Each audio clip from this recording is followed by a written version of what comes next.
একজন প্রকৃত বন্ধু খুব ভালো শ্রোতা হয়, যে তোমার প্রত্যেকটা সমস্যার কথা মন দিয়ে শুনবে আর তারপর তোমার সাথে মিলে সেগুলোর সমাধান করার চেষ্টা করবে।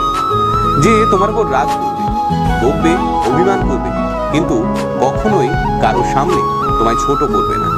অন্যদিকে একজন টক্সিক বন্ধু, যে তার নিজের সমস্যায় সবসময় তোমাকে পাশে চাইবে, কিন্তু তোমার সমস্যায় তাকে কখনোই তুমি পাশে পাবে না। যে যদি ভুল করেও কখনো কোনো উপকার তোমার করে ফেলে, তাহলে বারংবার সেই উপকারের কথা মনে করিয়ে তোমাকে ছোট করতে থাকবে। রোগা, মোটা, বর্ষা, কালো, লম্বা, পেটে, তুমি যেমনই হও না কেন, তোমাকে সেই বন্ধু সেভাবেই ভালোবাসবে।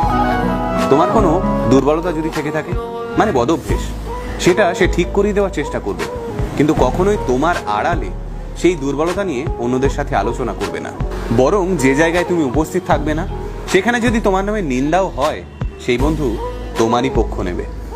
অথচ টক্সিক বন্ধুরা এমনটা দেখাবে যেন তার থেকে ভালো তোমাকে আর কেউ বাসে না, কিন্তু যেই মুহূর্তে তুমি পেছন ফিরবে, তোমার নামে নিন্দা শুরু করবে।